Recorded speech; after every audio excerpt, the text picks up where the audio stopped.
A poor black waiter helped an old woman walking in the rain. What she did the next morning would rewrite his entire future. Liam Brooks rushed into Harbor Grille 20 minutes late, only to face his manager's fury in front of customers who watched in uncomfortable silence. He had no idea the stranger he'd rescued the night before was standing at the entrance, watching everything. And the moment Madilyn Sawyer stepped forward and spoke his name, the man who'd spent 3 years breaking him down would finally be held accountable. Before we continue, we'd love for you to hit that subscribe button. Your support helps us bring you more powerful stories like this one. Now, let's begin. The rain hammered Route 29 like nature had declared war on South Carolina. It was the kind of downpour that made truckers pull over and wait it out. The kind that turned highways into rivers and visibility into a gamble. Close to midnight, the road stretched empty and black, broken only by the occasional flash of lightning that lit the world in violent white before plunging it back into darkness. Liam Brooks gripped the steering wheel of his red pickup, knuckles tight, shoulders hunched against exhaustion that felt heavier than his soaked apron. The wipers screamed across the windshield, barely keeping pace with sheets of water that pounded the glass. He'd just finished a double shift at Harbor Grille, 16 hours of forced smiles, hurried orders, and his manager Greg Tate's daily reminder that he was replaceable. His polo clung to his back, damp with sweat and rain from the sprint to his truck. His feet ached. His jaw throbbed from clenching it through another one of Greg's public humiliations. All he wanted was his bed, 4 walls, and silence. Then his headlights caught her. An elderly woman, white hair plastered against her cheeks, struggling along the shoulder in a soaked gray suit. She clutched a brown leather handbag like it was the only thing keeping her upright. No umbrella, no car, just desperation and the kind of stumbling steps that said she'd been walking far too long. Liam's foot hit the brake before his brain caught up. No decent person drives past that. He rolled down the window. Rain blew into the cab, cold and sharp. "Ma'am?" he called over the roar of the storm. "You all right out there?" She turned, startled. Under the glow of a flickering streetlight, her face showed equal parts fear and relief. She looked to be in her late 70s, maybe early 80s, dressed like someone who still kept office hours downtown. But her hands were shaking, and her voice cracked when she spoke. "My car, it slid into a ditch back there," she said, pointing behind her into the darkness. "My phone died over an hour ago. I've been walking, trying to find help." Her voice trembled as much as her fingers. Liam leaned further out, rain soaking his sleeve. "Ma'am, please, you'll freeze out here. Get in." She hesitated. He saw it in her eyes. The calculation, the risk assessment. A young black man in a food-stained uniform, a stranger on an empty highway at midnight. Trust wasn't easy on a night like this. But something in his face, the patience, the genuine concern, the simple decency, made her step forward.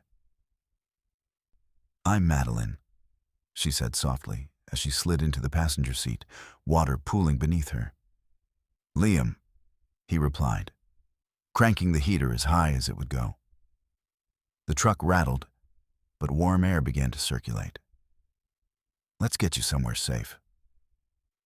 As they drove through the storm, Madilyn told him small pieces of her life. She'd taught English at a community college for 30 years. Now she volunteered at the downtown Charleston Library twice a week, helping immigrants with literacy programs. She laughed nervously as she wrung water from her sleeves, apologizing for soaking his seat. Liam listened, nodding, offering the kind of gentle warmth the night had stolen from her. He didn't ask questions. He just drove, the rhythm of rain on the roof filling the spaces between her words. He took her to a Waffle House off Highway 17. One of those places where the lights stayed on even when the world went dark. The kind of refuge that felt like a promise. Before she stepped out, she touched his arm. Her fingers were cold, but steady. "You didn't have to stop," she said quietly. Liam shook his head. "Ma'am, I couldn't just leave you out there. Anybody would have done the same." But she held his gaze, her expression suddenly serious. "Not anybody, Liam. Not everybody." She stepped into the rain-slicked parking lot, and he watched until she disappeared through the glowing yellow door. Then he drove off, wipers still screaming, thinking that was the end of it. He was wrong. Liam didn't know that Madilyn Sawyer would walk into Harbor Grille less than 12 hours later. He didn't know she'd hear every word Greg Tate spat at him in front of the morning crowd. And he certainly didn't know that the woman whose life he'd saved would be the one to finally save his. What happened next would prove that a single act of kindness, offered when no one was watching, could rewrite everything. Liam barely slept. The storm had flooded half of Charleston's east side, turning intersections into shallow lakes and side streets into mud rivers. Traffic crawled. His alarm had gone off late. Or maybe he'd hit snooze too many times, the exhaustion from yesterday's double shift still clinging to him like wet clothes. By the time he pulled into Harbor Grille's back lot, he was 20 minutes late. His stomach dropped the moment he saw Greg Tate's silver Lexus already parked in the manager's spot. Perfectly centered. Perfectly clean despite the aftermath of last night's storm. Greg always arrived early on days he wanted to make an example of someone. Today, that someone would be Liam. He rushed through the kitchen entrance, still tying his apron. His polo slightly wrinkled from the dryer he'd forgotten to check before collapsing into bed at 2 a.m. The familiar smells hit him. Bacon grease, fresh coffee, the lemon-scented cleaner they used on the tables. Normally, these smells meant another day of work.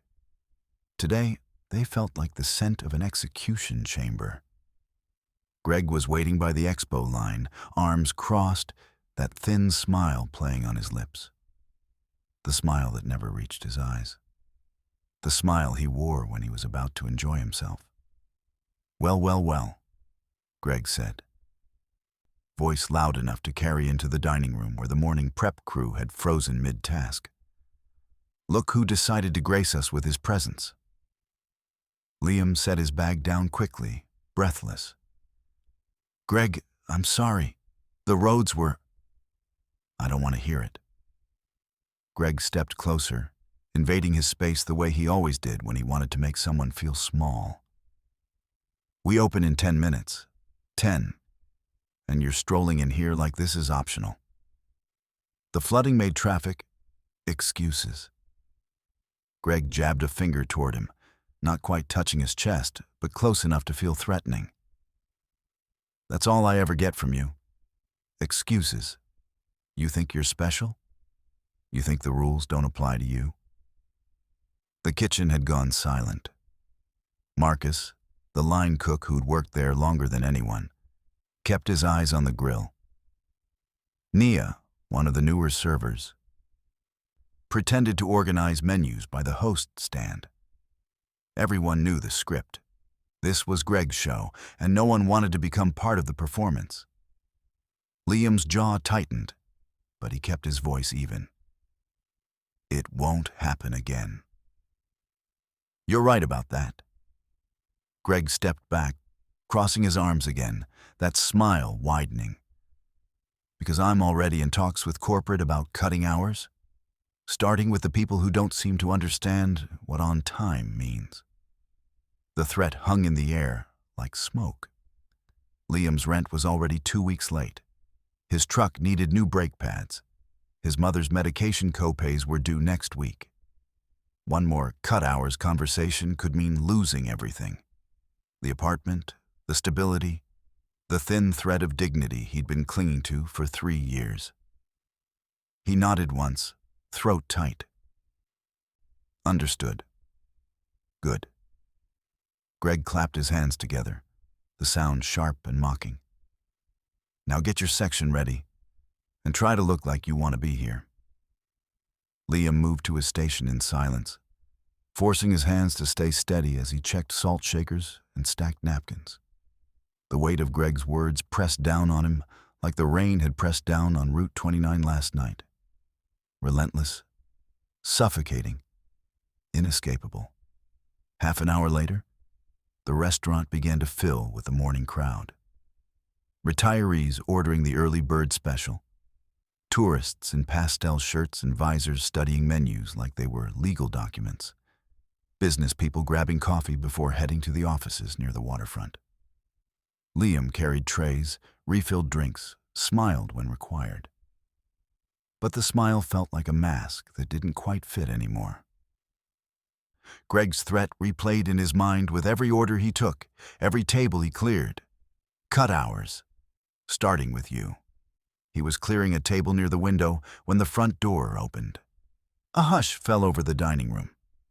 Not complete silence, but a noticeable dip in the ambient noise. Conversations paused mid-sentence. Silverware stopped clinking. Liam looked up. Madilyn Sawyer stepped inside.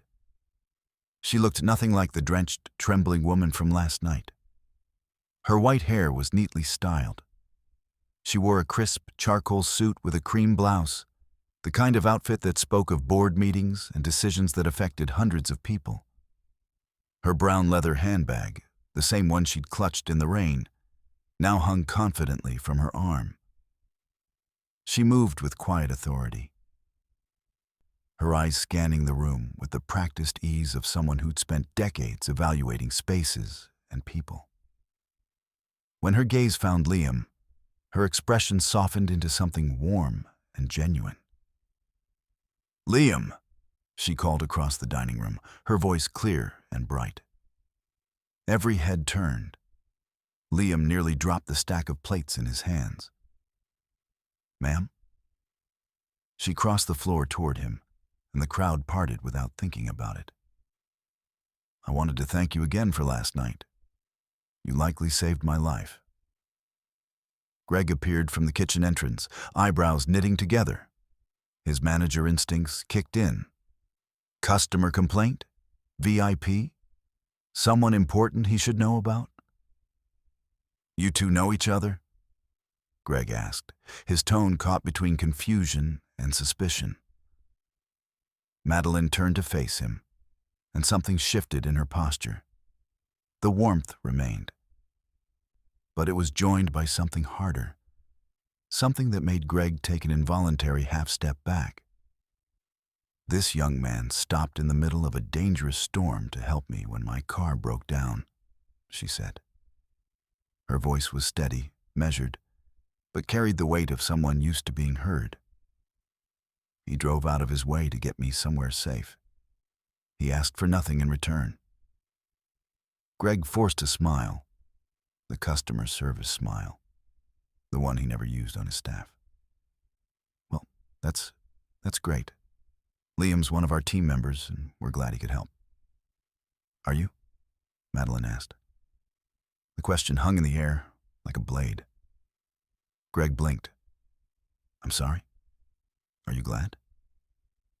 She opened her handbag, pulling out a slim leather card holder.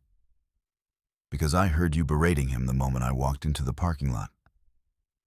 Something about him being late? About cutting his hours?" Greg's smile faltered. That was just... We have standards, ma'am. Punctuality is... My name is Madilyn Sawyer," she said, handing him a business card. Greg glanced down at it. His face went white. The card was simple, embossed lettering on cream stock. Madilyn Sawyer, Board Director, Harbor Grille Restaurant Group. "You're..." Greg's voice cracked. "You're..." "My late husband founded this chain 32 years ago," Madilyn said calmly. "I still sit on the board that oversees operations, staffing policies, and management evaluations across all 63 locations." The entire restaurant had gone silent now. Even the kitchen sounds seemed to have stopped. Nia stood frozen by the coffee station. Marcus had appeared in the kitchen doorway, spatula in hand, eyes wide. Liam felt his heart hammering against his ribs. Greg swallowed hard, the color draining further from his face. "Mrs. Sawyer, I had no idea you were—" "Of course you didn't." She turned to face the dining room, addressing not just Greg, but the staff and customers who were now watching with rapt attention. "I came here this morning to thank Liam properly, to tell him that his kindness meant more than he could know. That in a world where most people would have driven past, he chose compassion." She paused, letting her words settle. "That's the kind of character I expect from people representing our brand. The kind of integrity that built Harbor Grille in the first place." Then she turned back to Greg, and her voice dropped, not in volume, but in temperature. "What I didn't expect was to witness a manager publicly humiliating one of the best examples of that character we have." Greg opened his mouth, closed it, opened it again. "Mrs. Sawyer, I can explain. I pulled the last 6 months of reports for this location before I came." Madilyn continued, her tone matter-of-fact but devastating. "Turnover rate, 43%. Staff complaints filed with corporate, 12. Customer satisfaction scores, declining for 3 consecutive quarters." She let each statistic land like a gavel. "Your numbers, Mr. Tate. Your responsibility." A few servers exchanged glances. Greg had always blamed them for everything: the turnover, the complaints, the declining scores.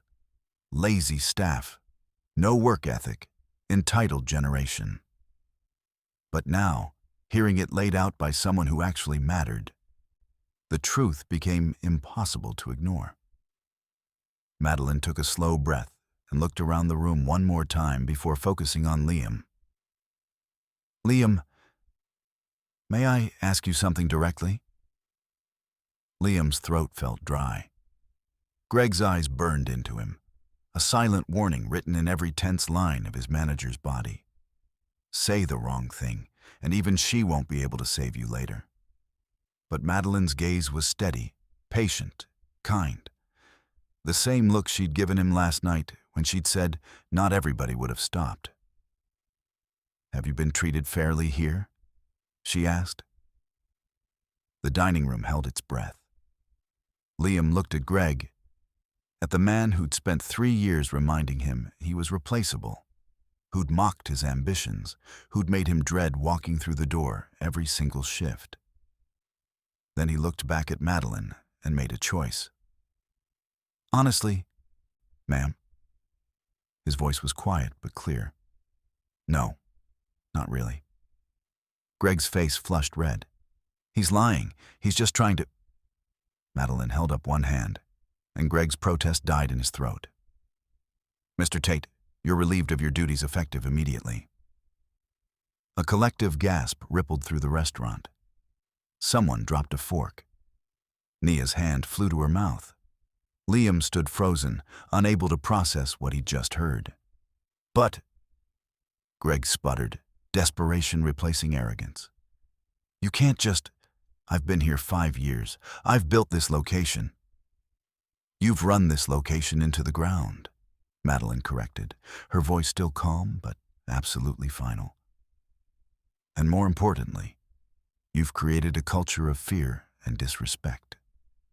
That ends today." Greg looked around wildly, searching for support, for witnesses, for anyone who might argue on his behalf. But the staff looked away. The customers studied their plates. No one spoke. He grabbed his keys from the counter, muttered something under his breath, and stormed toward the back exit. The door slammed behind him with a hollow bang that echoed through the silent restaurant. For a moment, nobody moved. Then Madilyn turned back to Liam, and her expression softened again. "We're going to need a manager here," she said. Someone the staff trusts, someone who embodies the values this restaurant was built on. Liam's pulse thundered in his ears. "I'd like to offer you the assistant manager position, effective immediately," Madilyn continued. "With full training, a significant raise, and a clear path to general manager within 6 months if you want it." The words didn't make sense. They couldn't be real. "Me?" Liam whispered. "You," she confirmed. "You showed integrity when no one was watching. You helped someone who couldn't repay you. That's leadership, Liam. That's what we need." The dining room erupted. Staff members applauded, customers clapped and whistled. Marcus pumped his fist in the air. Nia was crying openly, hands pressed to her cheeks.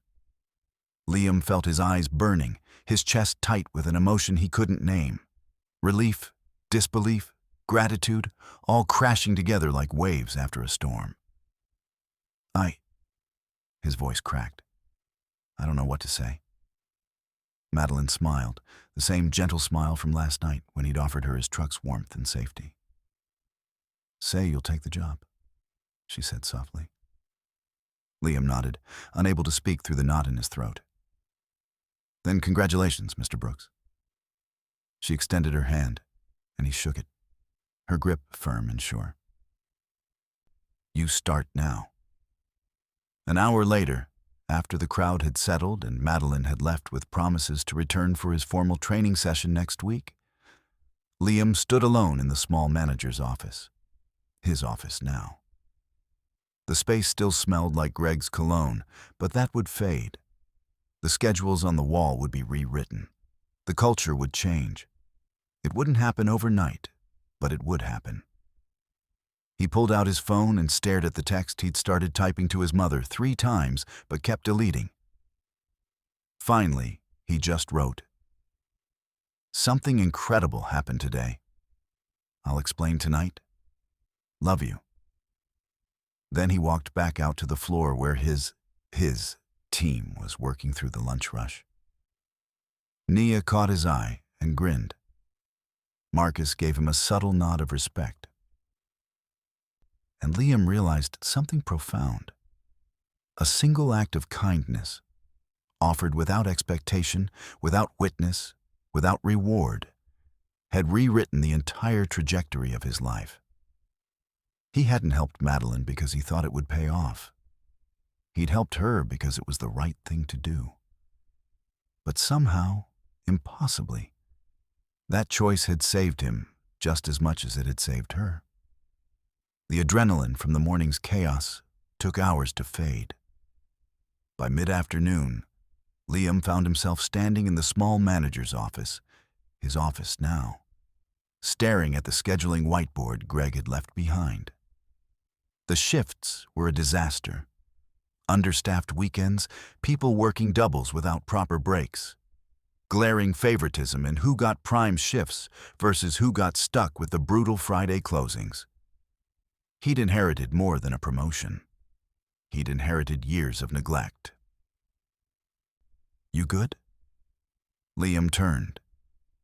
Jada Williams stood in the doorway, her dark curls pulled back in a neat ponytail, concern etched across her face. She'd been at Harbor Grille almost as long as he had. A server with a sharp wit and sharper instincts. She'd seen everything Greg had done, but, like everyone else, had learned to survive by staying quiet. "Yeah," Liam said, though his voice didn't sound convincing even to himself. "Just trying to figure out where to start." Jada stepped inside, glancing at the whiteboard. "Start by fixing that nightmare." She pointed at the schedule. "Greg had me working 6 closes in a row last month while his buddy Tyler got every Saturday morning off. If you want people to trust you, show them you see what Greg pretended not to." Liam nodded slowly.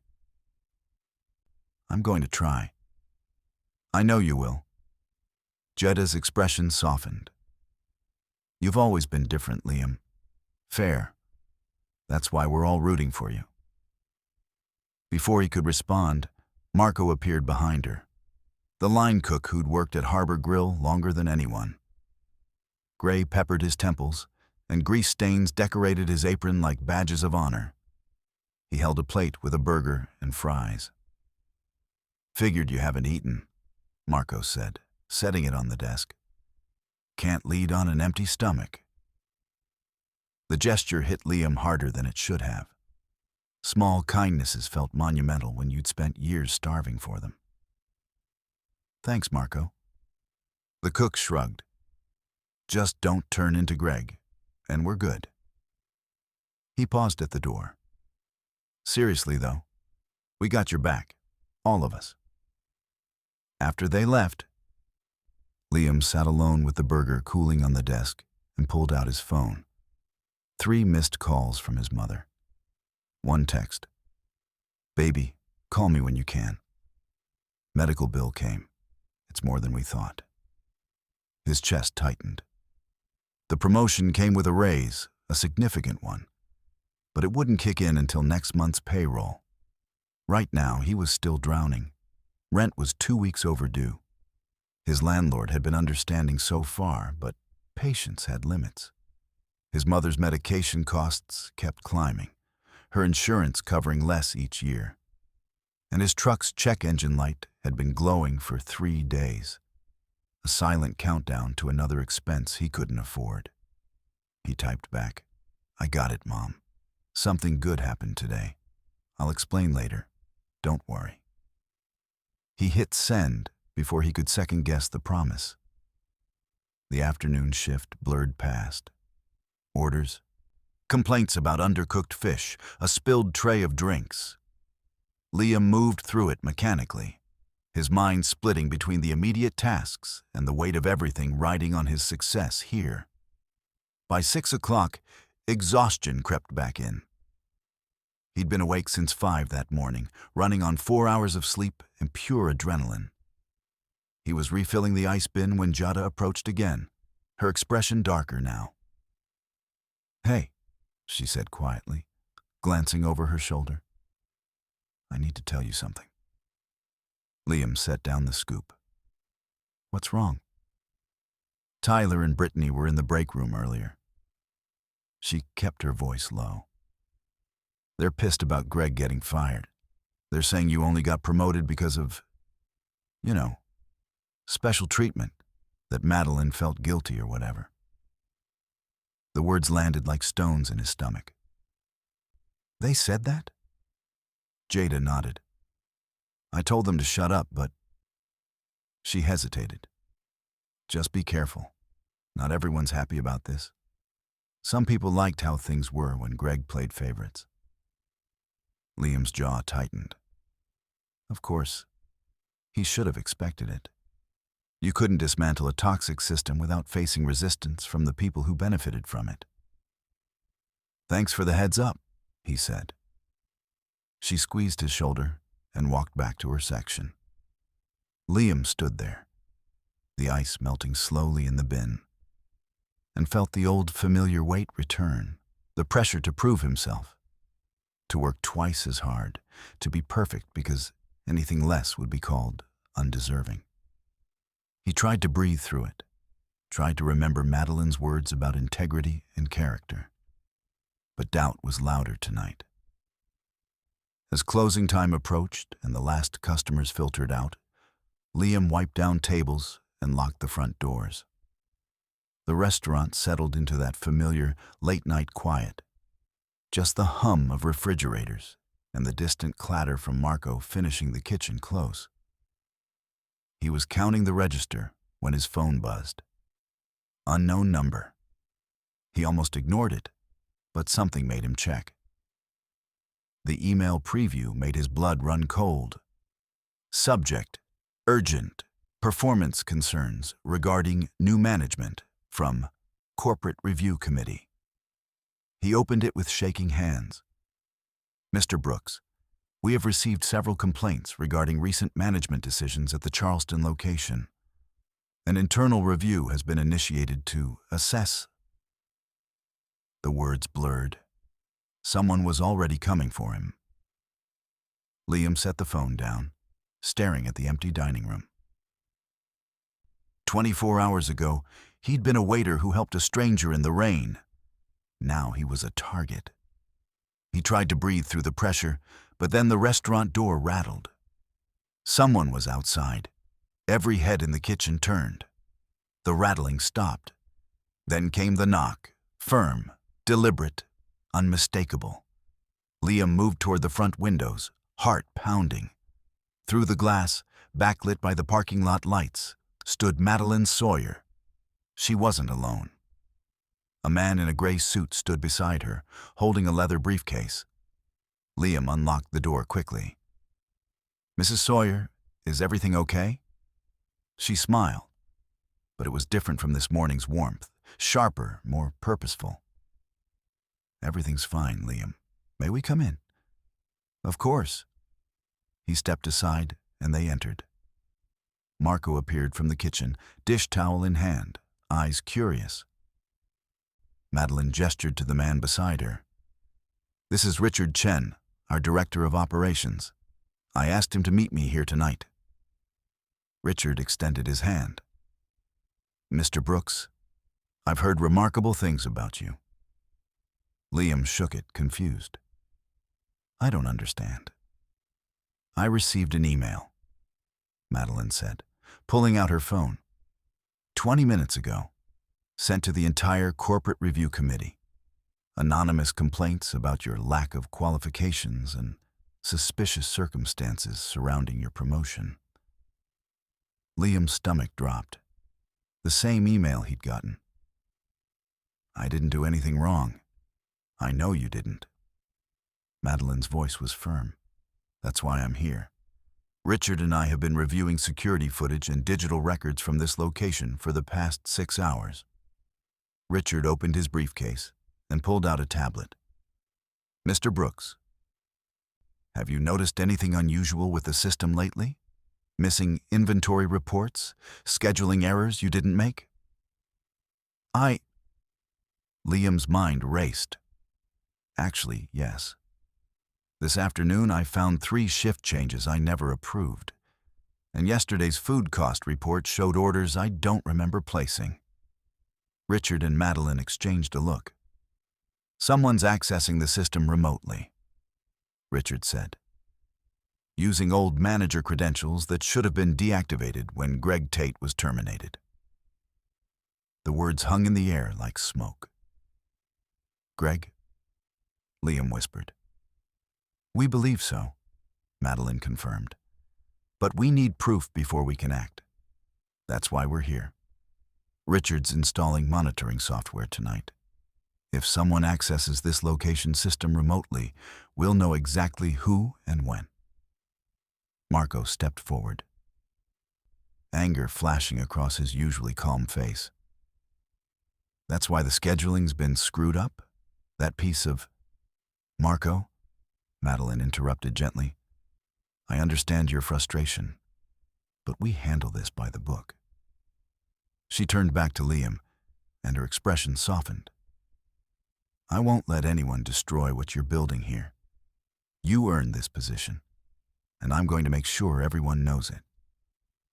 Liam felt his throat tighten. "Why are you doing this? You barely know me." Madilyn was quiet for a moment. Then she said, "My husband built this company on a simple principle. Character reveals itself in small moments. The night you helped me, you revealed yours. That matters more than any resume." She placed a hand on his shoulder.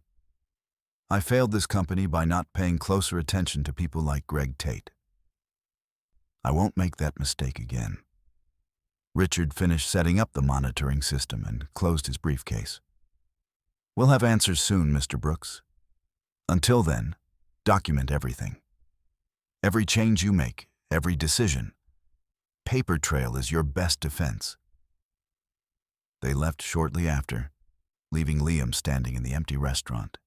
The weight on his chest somehow lighter and heavier at once. Marco appeared beside him. "You got powerful friends now, boss." Liam shook his head. "I just helped someone in the rain." "Yeah," Marco said. And she remembered. 3 days later, the trap was set. Liam arrived early, as he'd been doing every morning since the promotion. The sun hadn't fully risen yet, casting Charleston's waterfront in soft purple light. He unlocked the restaurant, disabled the alarm, and started the opening routine, exactly as Richard had instructed. Only this time, hidden cameras watched every corner. The morning rush came and went without incident. Liam managed tables, supported the staff, handled a customer complaint with patience Greg never would have shown. By noon, he'd almost forgotten about the surveillance. Then his phone buzzed. A text from Richard. "Check your email, now." Liam stepped into the office and opened his laptop. The email contained a video file time-stamped 2:47 a.m., just hours ago. He pressed play. The footage showed the back entrance of Harbor Grille. At first, nothing moved. Then a figure appeared, wearing a dark hoodie, face partially obscured. They approached the door, pulled out a key, and entered. Liam's hands went cold. The next camera angle showed the figure moving through the kitchen, past the prep stations, straight to the office. They sat at the computer, his computer, and began typing. When they pulled the hoodie back to wipe their face, the identity became unmistakable. Greg Tate. Liam watched, stunned, as Greg navigated through the scheduling system, altered food cost reports, created fake vendor orders under Liam's login credentials. 17 minutes of methodical sabotage, all captured in crystal-clear footage. A second email arrived. "Stay where you are. We're on our way." Madilyn, 20 minutes later, Madilyn arrived with Richard, 2 corporate attorneys, and a Charleston police detective. The staff gathered in the dining room, confusion and anticipation thick in the air. Jada gripped Liam's arm. "What's happening?" "Justice," Liam said quietly. Madilyn addressed the room. "For the past week, someone has been sabotaging this location and attempting to frame Liam Brooks. Thanks to security measures we implemented, we have irrefutable evidence." She nodded to Richard, who played the surveillance footage on the dining room TV. Gasps rippled through the crowd. Someone cursed. Marco slammed his fist on a table. "Greg Tate has been charged with computer fraud, theft, and criminal trespass," the detective announced. "He was arrested at his apartment 2 hours ago." Tyler, one of Greg's former favorites, stood abruptly. "This is insane. You're destroying a man's life over 17 separate instances of fraud," Madilyn interrupted, her voice cold. "Over years of documented harassment. Over an attempt to ruin an innocent person's career out of spite." Tyler went quiet. Madilyn turned to Liam. "I'm sorry you had to endure this. No one should have to prove their worth by surviving sabotage." Liam couldn't speak. The emotions were too big, too overwhelming. Relief, vindication, exhaustion, gratitude. Jada hugged him. Marco clapped his shoulder. Even the customers who'd been waiting for lunch broke into applause. For the first time in years, hope didn't feel like a stranger. The weeks that followed felt like living in someone else's life. Harbor Grille's atmosphere transformed. Staff came to work without the weight of fear pressing on their shoulders. Laughter returned to the kitchen. Customers commented on the warmer service, the genuine smiles. Liam implemented changes slowly but deliberately. Fair scheduling, transparent communication, a suggestion box that people actually trusted. He hired 2 new servers to reduce everyone's workload and started a monthly staff meal where the team could voice concerns without judgment. Madilyn visited weekly, ostensibly to check on operations, but really to mentor him. They'd sit in the office after closing, and she'd share stories about building the company with her late husband, the struggles, the victories, the values they'd refused to compromise. Thomas always said that how you treat people when they can't benefit you reveals who you really are. She told him one evening, her eyes distant. You reminded me of him that night in the rain. Liam learned she'd been lonely since her husband's death 3 years ago. Her children lived across the country, too busy with their own lives to visit often. The business was her last connection to the man she'd loved for 52 years. He became like family to her, and she to him. But not everyone was happy about the changes. Brittany cornered Liam in the supply room one afternoon, arms crossed. Must be nice having the owner as your personal cheerleader. Excuse me? You know what I mean. Some of us have been here longer and never got special treatment. Liam kept his voice even. I got this position because I earned it. You want a promotion? Prove you can lead? She scoffed and walked away. The resentment was subtle but persistent. Whispers in the break room, eye rolls during staff meetings. Most of the team supported him, but the dissenters were loud enough to create doubt. Then corporate scrutiny increased. Regional managers started showing up unannounced, clipboards in hand, examining every detail. Food costs, labor percentages, customer satisfaction scores. They smiled and claimed it was standard procedure, but Liam felt the weight of their assessment. Prove yourself. Again and again. One evening, while reviewing quarterly reports, Liam discovered something unsettling. Discrepancies in cash deposits going back 18 months. Small amounts, $200 here, $350 there, but consistent. The pattern suggested systematic theft. Greg had been embezzling for over a year. Liam documented everything and sent it to Richard, who promised to investigate. But the discovery unsettled him. How deep did the corruption go? Who else might have been involved? 2 days later, another anonymous email arrived. Subject: Concerns about Mr. Brooks's competence. The board should reconsider his appointment. Multiple staff members report unprofessional conduct and favoritism. The accusations were vague but damaging. Someone was still attacking him, and this time, Greg was in jail. Liam stared at the screen, dread pooling in his stomach. Whoever was attacking him knew exactly how to destroy a man quietly. Madilyn arrived unannounced the next morning, her expression grave. We need to talk, she said, closing the office door behind her. Liam had barely slept. The anonymous email had circulated to the entire corporate board, and whispers of a performance review had already reached the staff. He could see it in their eyes, the doubt creeping back in, the question of whether he'd survive this. I hired a forensic accountant, Madilyn said, sitting across from him. The embezzlement goes deeper than we thought. Greg wasn't working alone. Liam's stomach dropped. Who else? We don't know yet. But someone with access to multiple locations has been moving money through shell vendor accounts. Greg was just one piece. She leaned forward. Whoever it is has corporate-level access, and they're using you as a scapegoat. Why me? Because you're visible now. A success story threatens whoever's been stealing. If they can discredit you, it distracts from their own crimes. Her voice softened. I won't let that happen.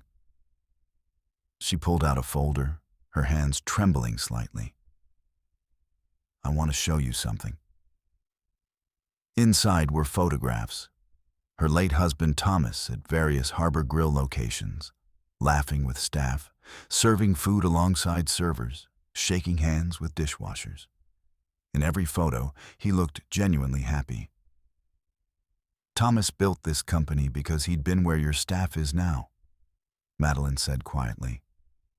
Poor, overlooked, told he'd never amount to anything. He knew what it meant to be treated as disposable. She touched one photograph gently. That's why he created a place where dignity mattered more than profit margins. Her eyes met Liam's. Greg Tate represented everything Thomas fought against. And whoever's attacking you now, they've forgotten what this company was supposed to be. Liam felt his throat tighten. I'm scared I'll let you down. You won't. Her voice was firm. Because you understand something they never will. People aren't assets. They're human beings deserving of respect. After she left, Liam sat alone with the photographs, thinking about his own past, the restaurants that had fired him for not fitting the culture, the interviews where qualifications mattered less than appearance, the exhaustion of proving yourself over and over while others coasted on assumptions. His mother had cleaned houses for 30 years to keep him fed. His father had left when he was 6, leaving behind debt and shame.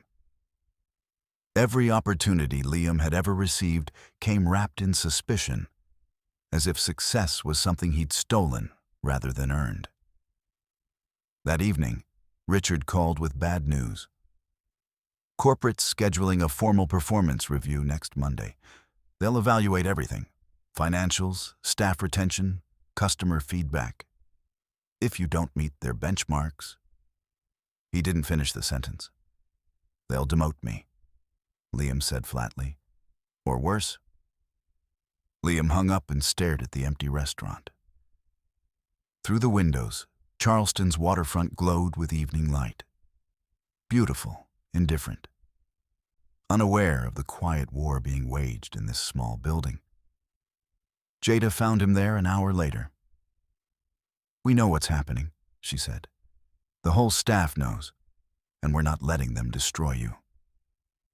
Jada, no. She cut him off. You've given us something Greg never did, respect. We're going to fight for you the same way you fought for us. Marco appeared behind her, followed by 6 other staff members. They'd stayed after their shifts, united in purpose. Whatever you need, Marco said.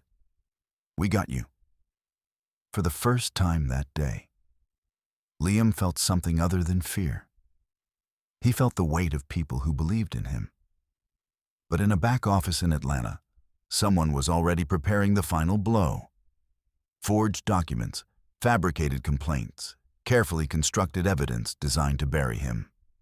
Whoever was attacking him knew exactly how to destroy a man quietly. And they were just getting started. The trap was elegant in its simplicity. Madilyn's forensic accountant, a sharp-eyed woman named Dr. Patricia Moore, installed monitoring software across every Harbor Grille location system. She also placed hidden cameras in areas where only management had access, specifically the back offices and server rooms. Whoever's doing this feels safe, Patricia explained during a late-night strategy session. They've been getting away with it for years. That confidence will be their downfall. The bait was simple. Liam would leave the restaurant unattended on Friday night, creating a window of opportunity. Patricia would monitor remotely. If someone accessed the system or attempted physical entry, they'd be caught on multiple angles. Friday arrived heavy with tension. Liam closed the restaurant as usual, made a show of locking up, and drove away. Then he parked 3 blocks down and waited in the darkness, heart hammering against his ribs. At 11:47 p.m., Patricia's text came through. Someone's accessing the system remotely, tracking the IP now. 12 minutes later, physical entry detected. Back door. Stay where you are. I've already called police. But Liam couldn't stay. Something pulled him back. Instinct, responsibility, maybe foolishness. He drove back slowly, parking across the street where he could see the back entrance. A figure emerged from the shadows, moving toward the door with a key. Not Greg this time. The person was smaller, quicker. They entered, and Liam's phone buzzed with Patricia's warning. Do not go inside. Police are 4 minutes out. But through the window, he saw the figure in his office, pulling files from drawers, photographing documents with their phone. Evidence being manufactured in real time. Liam made a choice. He entered through the front, moving silently through the dark dining room. As he approached the office, he could hear papers rustling, the click of a camera. He flipped the lights on. Tyler stood frozen, Liam's personnel file in one hand, phone in the other. What the hell are you doing? Liam's voice was steel. Tyler's face cycled through shock, fear, then defiance. What does it look like? Collecting evidence of your incompetence? Breaking and entering. Theft. Fraud. Liam stepped closer. You're on camera, Tyler. Every second. The color drained from Tyler's face. Greg recruited you, didn't he? Liam continued. Before he got arrested. Promised you a cut if you finished what he started. Tyler's silence was confirmation enough. Sirens wailed in the distance, growing louder. Why? Liam asked quietly. What did I ever do to you? Tyler's laugh was bitter. You were supposed to stay in your lane. Greg had a system. We all knew how things worked. Then you had to be the hero, help some random old lady, and suddenly you're everyone's savior. His voice cracked. Some of us have been here for years, and you get handed everything in one day. I earned this, Liam said. You got lucky. Police burst through the back entrance, weapons drawn. Tyler was on the ground in seconds, hands cuffed behind his back. Officers secured the scene while Patricia arrived with her laptop, pulling up the surveillance footage that showed everything. Tyler's entry, the document theft, the manufactured evidence. One officer found Tyler's phone. On it, conversations with Greg from jail, detailed plans to sabotage Liam's review, screenshots of forged complaints ready to submit to corporate. Mr. Tate's looking at additional charges now, the officer told Liam. Conspiracy, witness tampering, directing criminal activity from custody. Tyler was led away, and the restaurant fell silent again. Liam stood alone in his office, surrounded by scattered papers and the evidence of someone's desperate attempt to destroy him. His phone rang. Madilyn. Patricia told me everything, she said, her voice thick with emotion. Are you all right? Yeah. Liam looked around the office. His office, the one he'd fought to keep. I'm okay. Corporate receives the full report first thing Monday morning, Madilyn said. Complete with footage, forensic evidence, and proof of the embezzlement conspiracy. Your review is canceled. Liam closed his eyes, exhaustion and relief washing over him in equal measure. Liam? Madilyn's voice softened. For once, the truth didn't whisper. It roared. Spring arrived in Charleston with the kind of warmth that felt like absolution. Harbor Grille had transformed. The staff moved with confidence now, no longer bracing for the next crisis. Customer reviews glowed with phrases like genuinely welcoming and best service on the waterfront. Revenue had increased 17% in 2 months, not from cutting corners, but from people actually wanting to return. Liam stood in the dining room one Tuesday morning, watching Jada train 2 new hires with patience and humor. Marco had started mentoring a young line cook, passing down techniques he'd guarded for years under Greg's competitive regime. Even Brittany, after weeks of cold distance, had approached Liam with an apology and a request to learn management skills. I was wrong, she'd said simply. You're good at this. The words meant more than she probably realized. Liam had implemented policies Greg would have mocked. transparent scheduling posted 2 weeks in advance, a profit-sharing program for staff, monthly community dinners where they fed homeless veterans for free. Thomas Sawyer's original vision, resurrected. Madilyn visited often, no longer as an overseer, but as something closer to family. They'd have coffee after the morning rush, and she'd share stories about Thomas, how he'd started as a dishwasher, how he'd mortgaged everything to open the first location, how he'd cried the day they expanded to 5 restaurants. "He'd be proud of you," she told Liam one afternoon, her eyes bright.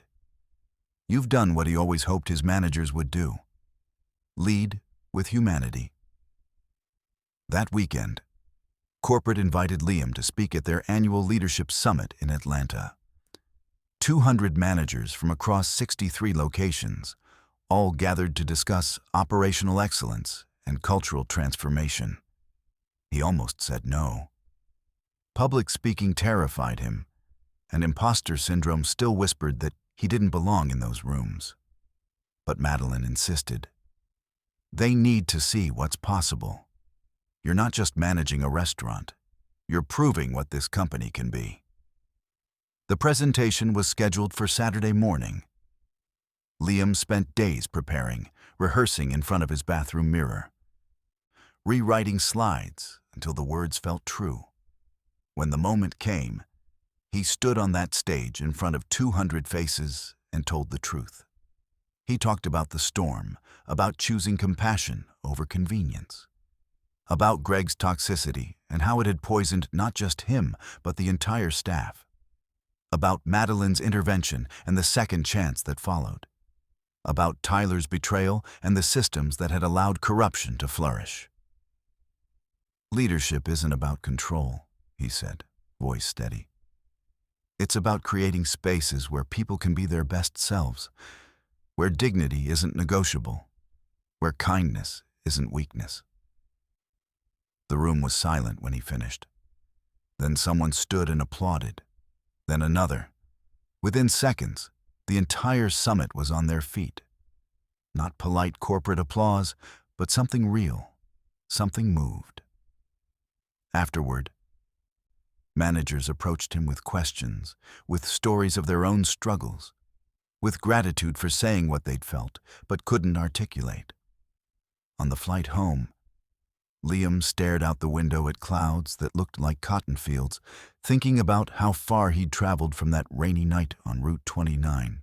He'd helped a stranger in the rain, and now he was helping reshape the heart of a company. But the biggest moment was still ahead.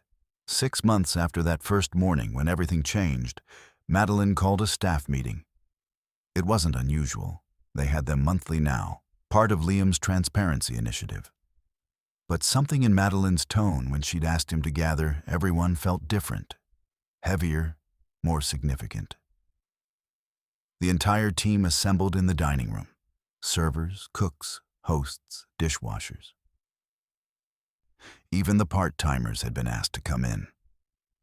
Confusion rippled through the crowd. Madilyn stood at the front, Liam beside her, with Richard Chen and 2 other corporate executives forming a semicircle behind them. "Thank you all for being here," Madilyn began. "I wanted to share some news that affects this location, and I hope the future of our entire company." She turned to Liam, and her eyes were bright with emotion. 6 months ago, this restaurant was broken. Staff turnover was devastating. Morale was non-existent. We were failing the values my husband built this company on. She paused. Then Liam Brooks showed me what true leadership looks like. Not in a boardroom, but on a dark highway when he had every reason to keep driving. Liam's throat tightened. "Today, I'm announcing that Liam is being promoted to general manager with full operational authority." She smiled. "But that's not all." Richard stepped forward with a document folder. "We're also offering you a pathway to partial ownership," Madilyn continued. "A 5-year plan where you'll acquire equity in this location, with the option to expand to others. You'll be the first employee partner in Harbor Grille's history." The room erupted. Liam couldn't breathe. The words didn't make sense. Ownership, equity, partner. Things that happened to other people, not to waiters who'd spent years being told they were replaceable. "I don't—" His voice cracked. "I don't know what to say." "Say yes," Madilyn said softly. "Say you'll continue building what my husband dreamed of." Jada was crying. Marco's grin stretched ear to ear. Even Brittany looked genuinely happy. Liam nodded, unable to trust his voice. The celebration lasted hours. Staff brought out champagne they'd hidden in the walk-in. Customers who'd heard the commotion joined in. By evening, the restaurant buzzed with joy that felt like healing. Liam used his new position to implement programs across multiple locations. Diversity hiring initiatives, mental health support for staff, apprenticeship programs for people with criminal records who needed second chances. He remembered what it felt like to be judged by circumstances rather than character. He refused to let that happen to others. One Tuesday afternoon, a man approached the host stand, shoulders hunched, eyes avoiding contact. Greg Tate looked smaller than Liam remembered. Thinner. The arrogance had been stripped away, leaving something raw and uncertain. "Can I help you?" Liam asked evenly. Greg's jaw worked. I just wanted to eat, if that's okay." He'd served 6 months, charges reduced through a plea agreement. He worked at a hardware store now, his management career destroyed by his own choices. Liam could have refused service. He would have been justified. Instead, he grabbed a menu. "Follow me." He seated Greg at a quiet booth, brought water, took his order without commentary. When the food came, Liam set it down and said simply, "Everyone deserves dignity, even people who forgot that once." Greg looked up, eyes red. "I'm sorry. For everything." Liam nodded once. "I know." He walked away, leaving Greg to his meal and his thoughts. Later, Madilyn heard about the encounter and smiled. "You're becoming exactly what this company needs." Another storm rolled through Charleston on a Thursday night. Liam drove home from a regional manager meeting, rain drumming the windshield of his new truck, a used Ford he'd finally been able to afford. His mother's medical bills were current. His apartment lease was renewed for 2 years. He had savings for the first time in his adult life. The road stretched dark and empty ahead. Then his headlights caught a figure on the shoulder. A young woman in scrubs, drenched, phone held uselessly toward the sky. Liam slowed without thinking. He rolled down the window. "You okay?" She turned, startled and relieved. "My car died. I'm trying to get to the hospital. I'm a nurse, and my shift starts in an hour." Liam smiled. "Get in. I'll take you." As they drove through the storm, he thought about that night 6 months ago when he'd made the same choice for a stranger who'd changed his life. Kindness wasn't transactional. You didn't help people because you'd be rewarded. You helped because it was right. Because dignity mattered. Because compassion was the only thing that separated us from the cold. The nurse thanked him profusely when he dropped her at the hospital entrance. As she ran inside, Liam sat in the warm cab of his truck, watching rain slide down the windshield in silver streams.